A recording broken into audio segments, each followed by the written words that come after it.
اسی طرح سے حضرات شیطان کا ایک فریب یہ بھی ہے، دیکھیے اس کی سب سے بڑی کامیابی کیا ہے شیطان کی، کہ انسان کو شرک میں مبتلا کرے گا۔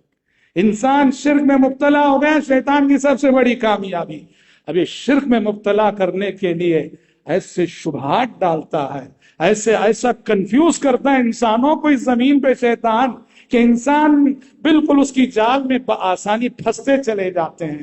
مثال کے طور پر کوئی انسان ہے جس پہ جن وارد ہوتا ہے، جن سوار ہے، بہت تکلیف دیتا ہے، قرآن پڑھ کے آپ دم کرتے ہیں، قرآن پڑھ کے آپ رقیہ کرتے ہیں، رقیہ کی کئی مجلسیں ہو گئی، جا نہیں رہا یہ شیطان، جا نہیں رہا یہ جن، جاتا ہے پھر آ جاتا ہے۔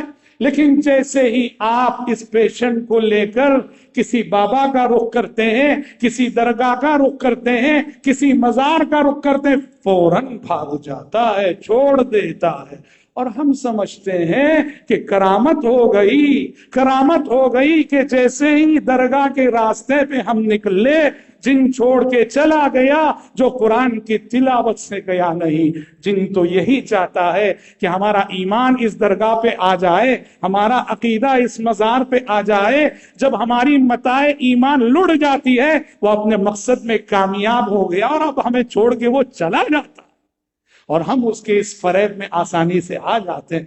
عبداللہ بن مسعود رضی اللہ عنہ نے اپنی بیوی کے ہاتھ میں تعویذ بندھی ہوئی دیکھی، دھاگا بندھا ہوا دیکھا، بیوی سے پوچھا کیا ہے؟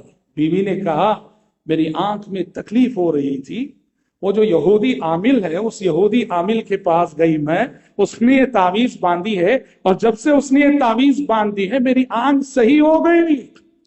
عبداللہ بن مسعود رضی اللہ عنہ نے غصے سے وہ تعویذ نکال پھینکی اور کہا ان آل عبداللہ بن مسعود لا غنی عن الشرک، عبداللہ بن مسعود کے گھر والوں کو شرکیہ علاج کی کوئی ضرورت نہیں۔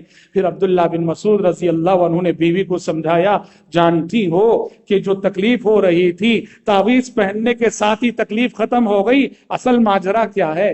شیطان تمہاری آنکھ میں کچوکا لگا رہا تھا، شیطان تمہیں چبو رہا تھا، جیسے ہی تم شرک کے راستے پر چل نکلی، تعویذ پہن لی، اس نے کچوکا لگانا بند کر دیا اور تم سمجھ رہی ہو شفا مل گئی۔ ہوشیار رہنا ہے، درگاہوں کے پاس، مزاروں کے پاس، کرامتوں کے نام پہ جو کچھ ہوتا ہے یہ جنات کا کھلواڑ ہوتا ہے، یہ شیاطین کا کھلواڑ ہوتا ہے۔ اس لیے حضرات شیطان کے اس فریب سے، جس فریب کے ذریعے وہ ہمیں اور آپ کو شرک میں مبتلا اور ملوث کرنا چاہتا ہے، ہوشیار رہنے کی ضرورت ہے۔